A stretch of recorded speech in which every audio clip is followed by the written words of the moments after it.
I had been paying my mother's mortgage for 2 years. I had covered her electric bill, her grocery runs, her car insurance, and the cable she watched every single night. I paid for the food that was sitting on her dining room table the evening she looked me in the eye and said the house was too crowded and that I should take my plate to the porch. 28 relatives were inside eating the dinner I had helped buy, and I was being pointed toward the door like a stray dog. I was 31 years old. I had a full-time job, my own savings account, and a plan I had been quietly building for months. And in that moment, standing in the kitchen doorway with a plate of food in my hands, I realized something I had been refusing to see for years. My mother did not see me as a daughter. She saw me as a resource. And that night on the porch, eating alone while laughter filled the house behind me, I made a decision that would change everything. Before we go any further, I want to ask you something honestly. If someone you had been quietly carrying for years, paying their bills, covering their costs, never once asking for a thank you, pointed you to the porch in front of your entire family, what would you do? Would you sit down quietly and keep the peace? Would you confront them right there? Or would you go home that night and start making a very different kind of plan? Think about that as you listen to Patricia's story, because her answer to that question is not what most people expected. My name is Patricia. I am 31 years old, and for the last 2 years of my life, I did something that most people would call generous, and a smaller, quieter part of me now calls a mistake I had to live through to understand.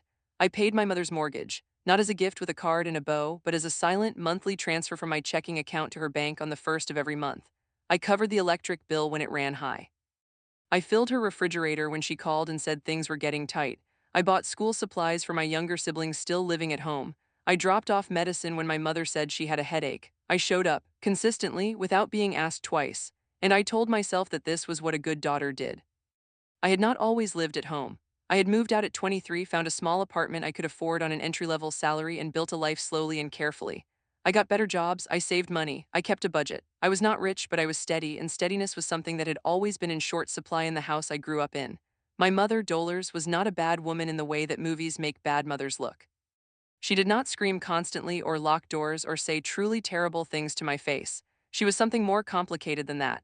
She was a woman who had always needed more than she had, who had learned to find people willing to give, and who had developed a very specific skill for making those people feel that what they were giving was never quite enough. When I was growing up, my mother had a way of making me feel responsible for the temperature of the whole house. Not the thermostat temperature, the emotional temperature. If she was having a hard day, it was somehow connected to something I had done or not done. If dinner was late, or the phone bill was unpaid, or a cousin showed up unexpectedly and there was not enough food, the look she gave always found me first. My father had been out of the picture since I was 9. He left quietly and the family never really talked about it. After that, I became the oldest responsible one. My brother Marcus was 2 years younger than me and had always got more patience from our mother. My sister Denise was 5 years younger and was, in my mother's words, the sensitive one. I was the capable one, which in our household was a way of saying I was the one expected to carry things. I had been carrying things since I was a child. By 11, I was helping manage the household budget because my mother trusted me with numbers. By 14, I was cooking dinner 3 nights a week. By 17, I had a part-time job and was quietly handing money to my mother so the lights did not get shut off. I did these things without resentment for a long time because I genuinely loved my family and because I had told myself that this was just what our life looked like. I also did them because my mother knew exactly how to make me feel needed. She had a specific tone of voice, soft and a little helpless, that she used when she called me with a problem. She made me feel like I was the only person who could solve it. And for years, I believed that. I believed it so completely that I organized my own life around being available. When I took on the mortgage payments, it happened gradually. My mother's hours at her cleaning job had been cut. The mortgage was 2 months behind. She called me one Thursday evening and used that voice. The soft, helpless one, and told me she did not know what she was going to do. I had just gotten a promotion. I was feeling good about my finances, and I told her I would cover it that month. 1 month became two, two became six. Six became a permanent arrangement that nobody put into writing because we were family and family did not need contracts. That is what I told myself. That was the story I had been living inside. I want to be honest about something. Part of why I kept paying was love, real love, the kind that does not need anything in return. But another part was something harder to admit. I kept paying because I did not want to be the daughter who let her mother lose the house. I kept paying because I could hear in my head what the aunts and cousins would say if things fell apart. I kept paying because my mother had mastered the art of making me feel that her stability was directly attached to my reliability. And somewhere in the wiring of my childhood, that feeling had been installed so deeply I did not even notice it was running. Now let me tell you about the dinner. My mother's older sister, Aunt Rosalie, was visiting from out of state for a week. Aunt Rosalie had 4 adult children and all of them came with their families. My mother's 2 brothers showed up. Several cousins, their wives, their kids. My mother had been planning this dinner for 3 weeks. She had talked about it constantly. She had sent me a list of things she needed from the grocery store and I had bought them. I spent $214 at the store on a Thursday afternoon. Bags of rice, a large ham, 2 whole chickens, potatoes, bread, cake mix, soda, juice. I dropped everything off at the house the day before the gathering. My mother hugged me at the door and said she did not know what she would do without me. I came to the dinner on Saturday. I had worked a full day the day before, handled a project deadline Friday evening, and driven 40 minutes to get there. I was tired in the quiet way that becomes normal when you are always giving something somewhere. I was not looking for a parade, I was not looking for a speech. I just wanted to sit with my family and eat food that I had helped put on the table and feel for a few hours like I belonged in the room. That is all I wanted.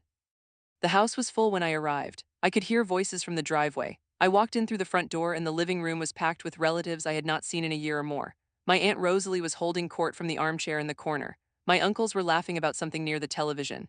The dining room table had been extended with a folding table from the garage, and every seat was taken or saved with a jacket or a purse. The kitchen smelled like everything I had bought was already cooking. I found my mother in the kitchen. She was stirring something on the stove and talking to my cousin Diane at the same time. I said hello to both of them. My mother glanced at me, told me to grab a drink from the cooler, and went back to her conversation. I grabbed a cup of juice and stood in the kitchen doorway, watching the living room, looking for a place to sit. There was not one, every chair was occupied. The couch was 3 deep. The dining room seats were all claimed. I asked my mother if there was anywhere I could sit once the food was served. She turned from the stove and looked around the room with an expression that seemed genuinely puzzled, as though the problem of seating me had not occurred to her until this moment. Then she said it. Simply, matter-of-factly, the way you might say pass the salt. She said the house was too crowded and that I could take my food to the porch. She said it would be nice out there. She said it like it was a favor. I stood still for a moment. The kitchen was noisy and nobody seemed to notice that anything unusual had happened. My cousin Diane was already looking at her phone. My mother had turned back to the stove. The house was full of warmth and voices and the smell of food that I had paid for, and I had just been told to go eat it outside. I want to be accurate here because I have thought about this moment many times since. I did not cry. I did not raise my voice. I felt something cold move through my chest, and then I felt something else, a kind of stillness, like a camera pulling back and showing you a wider shot of something you had only been seeing close up. I took my plate. I walked to the porch. I sat down on the old wooden chair that had been out there since I was a teenager. And I ate my food alone while 28 relatives laughed and talked inside the house behind me. My brother Marcus came out once about 15 minutes after I sat down. He asked if I was okay. I told him I was fine. He stood there for a moment like he wanted to say something else, and then somebody called his name from inside and he went back in. Nobody else came. My mother did not see. Heck on me, not once. I finished eating. I brought my plate inside, washed it myself, said goodbye to the relatives who were nearby, hugged my Aunt Rosalie, and told my mother it was a nice dinner. She nodded and said she was glad I came. I drove home in the dark and I sat in my car in my apartment parking lot for a long time before I went inside. That night I opened my laptop and I looked at my bank statements for the past 2 years. I went through every transfer, every grocery run, every bill payment. Every time I had wired money with a note that said house or electric or car insurance, I added it up. The number was significant, not the kind of money that changes a rich person's life. The kind of money that changes the life of someone who works hard and saves carefully and has been quietly redirecting their own security towards someone else's comfort for years. I looked at that number for a long time. Then I looked at what I had built for myself. My savings account had grown, but not as fast as it should have. I had put off moving to a better apartment because I kept telling myself I was helping my mother get stable. I had said no to a trip my work friends took in the spring because the money felt wrong to spend. I had delayed buying a used car and kept driving an older one that needed constant small repairs because the money I would have used was going somewhere else. I had been building a life, yes, but I had been building it with one hand tied behind my back, and I had convinced myself that the tying was love. I did not call my mother that night. I did not call her the next morning either. I spent Sunday doing something I had not done in a long time. I sat with my own thoughts without immediately trying to fix them or make them smaller. I let myself feel what I felt. I let myself see what I had been seeing in pieces for years but had never allowed myself to look at all at once. My mother had a pattern. It was not dramatic. It was not explosive. It was consistent. She accepted what I gave without curiosity about the cost to me. She called when she needed something. She made me feel essential when the need was there and invisible the moment the need was filled. She had pointed me to the porch in front of 28 people, not with cruelty but with carelessness. And carelessness, I had finally decided, was not better than cruelty. In some ways it was harder to argue with because there was nothing to point to, no single terrible act, only a long accumulation of small things that each felt too minor to make a big deal of. I called my friend Nadia on Sunday afternoon. Nadia had known me for 12 years. She had watched me navigate my family dynamics with a patience I was not sure I deserved. I told her what had happened at the dinner. There was a silence on her end, and then she said, "Patricia, I have been watching you make yourself smaller for that house for as long as I have known you. I sat with those words for a moment. I asked her if she thought I was being dramatic. She said no. She said I was being late. We both laughed a little, which was the only appropriate response to a truth that should have been said years earlier. I spent the next 2 weeks thinking, not plotting, not planning revenge, not angry in a burning way, just thinking clearly for the first time in a long time. I looked at my finances seriously. I talked to a financial advisor I had used once before for help with a retirement account question. I laid out my situation honestly. She looked at my numbers and asked me how long I had been supporting a second household. I told her 2 years. She paused and then very quietly said that with what I was spending on my mother's bills, I could have had a down payment on my own home by now. I drove home from that meeting with a weight sitting on my chest that had nothing to do with the cost and everything to do with what the cost represented. Time, my own future, my own foundation, given away in small portions every month to someone who had never once sat down and asked me if the giving was sustainable. I made a decision. It was not an impulsive one. I thought about it carefully from every direction. I thought about what it would do to my mother. I thought about my siblings still at home. I thought about what my aunts and uncles would say. I thought about whether I was being selfish. I stayed with all of those thoughts honestly, and at the end of the staying, I arrived at a conclusion that felt clean and true. I was going to stop paying my mother's mortgage, not in a dramatic phone call, not in a screaming match at the kitchen table. I was going to let the current month finish, and then on the first of the following month, I was not going to send the transfer. I was going to let the silence speak for itself, and then when the question came, I was going to tell the truth calmly and completely. The question came faster than I expected. It came on the 4th of the month, 3 days after. I had not sent the transfer. My mother called on a Tuesday evening and her voice was different from the soft, helpless voice she used when she needed something. This one was brisk. She asked if I had forgotten to send the money. I said no, I had not forgotten. There was a pause. She asked what that meant. I said it meant I had made a decision to stop covering the mortgage payment and that I wanted to talk to her about it when she had time to have a real conversation. She called back 4 times that evening. I let the first 3 go to voicemail. On the fourth, I picked up. She was not soft or helpless now. She was upset in a way that had an edge to it, the edge of someone who feels a resource pulling away and does not yet understand why. She asked me how I could do this to her. I told her I was not doing anything to her. I was making a different choice about my own money. She said that the mortgage was due in 10 days. I said I understood. She asked if I wanted her to lose the house. I said I did not want that. I said I hoped she would find a solution.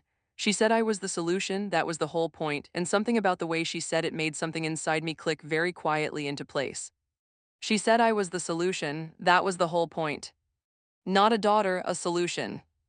I told my mother I needed to go and I would talk to her more later. I hung up and I sat very quietly for a moment. I had known this was true for years in the background of my mind, but hearing it said plainly without her even meaning to say it plainly was something different. It landed in my body in a way that words usually do not. I was not angry. I was not sad exactly. I was something more settled than either of those things, I was clear. The next call came 2 days later, and it was not from my mother. It was from my Uncle Gerald, my mother's younger brother. Uncle Gerald was 62 and had strong opinions about family loyalty that he applied exclusively to other people. He said he had heard I was not helping my mother anymore and he wanted to know what was going on. I told him I had been covering her mortgage for 2 years and had made a decision to stop. He said that family does not just walk away when things get hard. I said I was not walking away, I was stopping a financial arrangement that had been one-sided for a long time. He said Dollars is your mother. I said I know who she is. He said I should think about what kind of person I wanted to be. I told him I thought about that often. I wished him a good evening. I ended the call. My brother Marcus called the following day. Marcus was different from Uncle Gerald. He was not aggressive. He was worried in a genuine way, and his voice when he called held the particular anxiety of someone who had also been living inside this family system for a long time and could feel it shifting. He said, Mom is really stressed, Patricia. I said, I know, and I am sorry she is stressed. He said, Are you really going to let the mortgage go unpaid? I said the mortgage had been my responsibility for 2 years without a single conversation about whether that was right or fair or sustainable. He was quiet. Then he said, I know, but what do we do? And I noticed the we. I noticed it because it was the first time in my memory that someone in my family had used the word we in connection with a problem that had previously been my problem alone. I told Marcus I thought the family needed to have a real conversation about how my mother's bills were going to be handled going forward. I told him I was willing to participate in that conversation. I told him I was not willing to be the only participant, and I was not willing to return to an arrangement where I contributed without acknowledgement and was pointed to the porch while doing it. Marcus went quiet again. Then he said, I get it.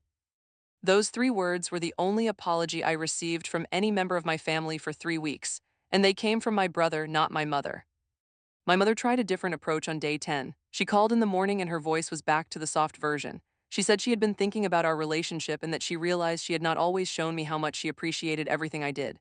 She said the porch thing at the dinner was just because the house was crowded and she had not thought it through. She said she was sorry if it hurt me. I noticed the if. I filed it away. She then pivoted smoothly from the almost apology to the practical situation and said she really needed help with the mortgage or things were going to get very bad very quickly. I told her I heard her apology and I accepted it in the spirit it was given. I told her I still was not going to resume the mortgage payments. She asked why not if I had accepted her apology. I said because the porch was not the reason. The porch was just the moment I finally stopped pretending not to see something I had been seeing for years. She was quiet foe. A long moment and then she said I do not understand what more you want from me. And I realized that was true. She genuinely did not understand what I was asking for because what I was asking for, being seen as a person rather than a function, was something she had never thought to give. I told her I did not want her to lose her house. I told her I would help her think through options. I told her Marcus and Denise were both adults and that the family could talk together about a plan that was fair to everyone. I told her that if she wanted a relationship with me that was real, a mother and daughter relationship instead of a service arrangement, I was absolutely open to building that, but I was not going back to the way things were. She hung up without saying goodbye. The mortgage went late, then it went 30 days past due. I knew this because my cousin Diane, who had been texting me daily since the family drama started, kept me updated like a news correspondent. Diane was nosy but in a way that occasionally produced useful information, and she was one of the few people in the extended family who I had always sensed was quietly on my side even when she said nothing. She texted me that Aunt Rosalie had sent $200 from out of state.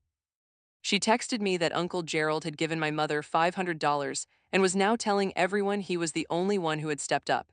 She texted me that Marcus had started contributing $300 a month toward the bills, which was more than Marcus had ever contributed before. Something was happening that I had not fully predicted. The family was, in fact, capable of organizing around a shared problem. They had simply never had to because I had always been there to absorb it alone. The moment I stepped back, a structure that had relied entirely on my invisible participation was forced to redistribute. It was not comfortable, it was not fast, but it was happening. About a month after the dinner, I had a conversation that shifted things again. I had been working on a project at my job, a financial analysis project for a mid-sized company that had hired our firm for consulting work. My supervisor, a woman named Dr. Camille Ose, who I respected deeply, called me into her office one afternoon and told me that the client had specifically requested that I lead the second phase of the project. She said my work on phase 1 had been exceptional and that the client trusted my judgment. She also mentioned that the lead role came with a compensation adjustment, a significant one. I walked out of that meeting with a feeling I had not allowed myself in a long time. Pride, not the careful, quiet pride that you press down because something might go wrong, but the open kind, the kind that comes when you have been working hard and the work has been seen and rewarded clearly. I called Nadia that evening. I told her what had happened. She screamed into the phone for approximately 4 seconds, which was the correct response. I did not tell my mother that day. I sat with the news for a week before I mentioned it to any family member. I wanted to have it for myself first. I wanted to feel it without immediately thinking about how it would be interpreted or used or asked about. And as I sat with it, I began to think more seriously about something I had been putting off for a long time. The apartment I lived in was small and not in the best area, and I had been telling myself I would move when things settled. Things, I was beginning to understand, would not settle on their own. Things settled when you decided they would. I began looking at properties, not casually the way you scroll through listings when you are bored, but seriously with spreadsheets and a realistic budget and conversations with a mortgage broker who had been recommended by a colleague. My financial advisor had told me months earlier that I was closer to a down payment than I realized. The consulting lead role made that even more true.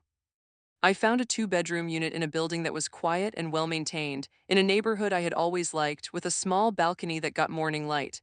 I put in an offer, it was accepted. I want to slow down here and tell you what that moment felt like because I think it matters. I was sitting at my kitchen table when the email came through confirming the accepted offer. It was a Wednesday morning before work. I had a cup of coffee and my laptop open and the notification arrived and I read it 3 times. I had bought a home, not for my mother, not for the family, for myself, with money I had earned and saved and protected. I sat at that table for a long time and did not do anything except feel what I felt, which was a combination of joy and grief that I had not expected. Joy because it was real and mine. Grief because I could see clearly in that moment how much longer I could have been in this place if I had not stopped giving my resources to people who pointed me to the porch. I told Marcus first. He was quiet and then he said congratulations, Patricia, genuinely, and I believed him. He asked where the property was and I told him. He said that was a good area. I said I thought so. He asked if I needed help moving. I said I would let him know. It was the most ordinary, brotherly exchange we had had in years and it felt like something small rebuilding. I told my mother 2 weeks before I moved. I called her on a Sunday afternoon. She answered on the second ring, which was unusual. I said I had some news. I told her I had purchased a home and was moving the following month. There was a silence that lasted long enough to have a shape, then she asked where. I told her the neighborhood. She asked how I had managed a down payment. I said I had been saving for a while. She said she did not realize I had that kind of money. I stayed quiet for a moment before I responded. Then I said gently and plainly that I had redirected my savings when I stopped covering her mortgage, and that the last few months had made a significant difference to my financial picture. She went quiet again, then she said very softly that she was happy for me. I told her I was happy too. Then she said she wanted us to be closer, that she had missed me, that she felt like we had lost something since the dinner and she did not want that for us. I listened to all of it. I let her say everything she needed to say. And then I said something that I had been organizing in my mind for weeks, not as a speech, not as a confrontation, but as a truth I needed her to have. I said that I loved her and that I always would. I said I wanted a real relationship with her, one where she knew me as a person and not as the solution to a problem. I said I wanted to come for dinners and sit at the table. I said I wanted to hear about her week and tell her about mine without it turning into a conversation about what I could do for her financially. I said I was not willing to disappear from her life, but I was also not willing to return to what we had before, because what we had before was not a relationship, it was an arrangement, and I deserved better than an arrangement. And I said it without anger, without volume, without drama. I said it the way you say something that has become simply and completely true. My mother began to cry, not loud crying. The quiet kind. I did not tell her to stop crying. I did not apologize for what I had said. I stayed on the line and I let her have the feeling, and after a while she said okay, just okay, but it was the most honest thing she had said to me in a long time. The weeks between that call and my move were strange in a way that felt like weather changing. My Aunt Rosalie called me from out of state to say she had always liked me and that she hoped things would work out. My Uncle Gerald called to say I should visit my mother more often, which I took as his version of a peace offering since he was constitutionally incapable of saying anything direct. Cousin Diane texted to say the family group chat had been unusually quiet, which Diane treated as breaking news. Marcus started checking in with me every few days. Short texts, nothing dramatic, just the regular presence of a brother who was trying. My mother did not call much during that period. When she did call, the conversations were shorter and different in quality. She asked about my work. She told me about a show she was watching. She did not ask for money. She did not deploy the soft, helpless voice. I did not know if this was a permanent change or a temporary adjustment, but I paid attention to it and it felt real. Tentative and uncertain, but real. I moved on a Saturday in late autumn. Marcus came with a friend of his and they helped me carry boxes. My friend Nadia brought food in her very loud personality, which filled the new apartment with the kind of warmth I had not realized I was hungry for. By evening, the furniture was placed and the boxes were stacked, and I stood in my own living room, in my own home, and looked out through the balcony door at the evening light and felt something I want to try to describe accurately. It was not triumph, it was not the charged feeling of winning. It was quieter and more solid than that. It was the feeling of having arrived at a place that was mine because I had decided it would be, not because someone had given it to me or allowed it, but because I had worked and chosen and protected and built. I had not done anything to hurt my mother. I had not exposed her, humiliated her, or taken anything from her. I had simply stopped bleeding quietly into her life and redirected that energy toward my own. And somehow that choice, that single clarifying choice made in the dark on a porch while the people I loved ate inside without me, had changed everything. There is a part of this story that I did not expect, and it is the part that has stayed with me longest. About 6 weeks after I moved, my mother asked if she could come see my new place. It was the first time in my adult life that she had asked to come to where I lived. In all the years I had my apartment, she had visited twice, both times because she needed something dropped off or picked up on the way. This time she called and asked if she could come for coffee on a Saturday morning, just the two of us. She arrived with a small plant in a terracotta pot. A succulent, the kind that does not need much water and lasts a long time if you pay it a little regular attention. She handed it to me at the door and said she had thought I might like something green for the windowsill. I thanked her. I made coffee. We sat at my kitchen table, the same table where I had received the news about my home offer months earlier, and we talked for 2 hours. We talked about real things. She told me about her childhood in a way she had never told me before, things about her own mother, my grandmother, who had been a hard woman who did not give easily. She told me about the years after my father left and how frightened she had been, not just about money, but about being alone and being seen as someone who could not hold things together.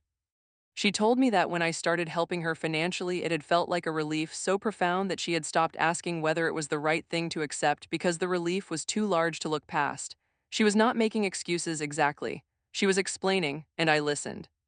I told her about the porch, not the events of it which she knew, but what it had felt like inside. I told her about the 2 years of transfers and the way none of it had ever been acknowledged as anything other than expected. I told her about the financial advisor and the number and what it had represented. I told her that I had not stopped the payments to punish her. I had stopped them because I had finally understood that continuing was a form of self-erasure, and that I had been erasing myself for so long I had almost forgotten I was there.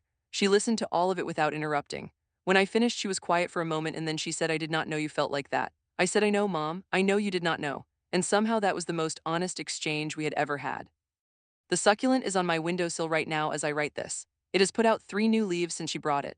I do not know what my relationship with my mother will look like in 5 years. I do not know if the changes in her are permanent or whether old patterns have a way of returning when the pressure builds again. What I know is that I am not the same person who drove to that dinner with $214 worth of groceries in her back seat. I am someone who knows her own worth, not in an arrogant way, not in a way that needs to be announced, but in the quiet internal way that means you do not allow the people you love to treat you as furniture. My home is mine, my savings are growing, my career is moving in a direction I can feel good about. And for the first time in a long time, when I sit down to a meal, I sit at the table. There are things I wish I could go back and tell my younger self. I wish I could tell that 17-year-old girl handing over money so the light stayed on, that generosity given without boundaries does not become love. It becomes expectation. I wish I could tell her that being needed is not the same as being valued, and that the people who love you will want to know the cost of what they are receiving. I wish I could tell her that it is possible to love someone deeply and still say no. That no is not abandonment. No is just the word that tells the truth about your limits. But I also know that the path I took is the path that brought me here. Every year I spent being the capable one. Every month I sent that transfer. Every night I drove home tired from being someone else's solution. Those years gave me something too. They gave me an understanding of my own patterns so thorough that I cannot unknow it. They gave me the kind of clarity that only comes from living something long enough to see it whole. And they gave me the porch. Because without the porch, I might have kept going for another 2 years. Another 5. I might have sat at that table forever in plain sight and never truly been seen. The porch, as much as it hurt, was the clearest thing my mother ever gave me. It was the moment the picture stopped being blurry. And I am grateful for it in the way you are grateful for cold water when you did not realize how long you had been thirsty. I am Patricia, and I finally came inside. If Patricia's story made you feel something today, I want to hear from you in the comments. Have you ever been the capable one, the one the family quietly built their comfort on while your own foundation was slowly going thin? Have you ever stayed at a table too long because walking away felt like betrayal? Tell me where you are in your story right now. And if you have already had your porch moment, the moment you finally saw it clearly, I want to know what you did next. Patricia's story is for every person who spent years being essential to everyone except themselves. If that is you, you are not alone and you are not too late.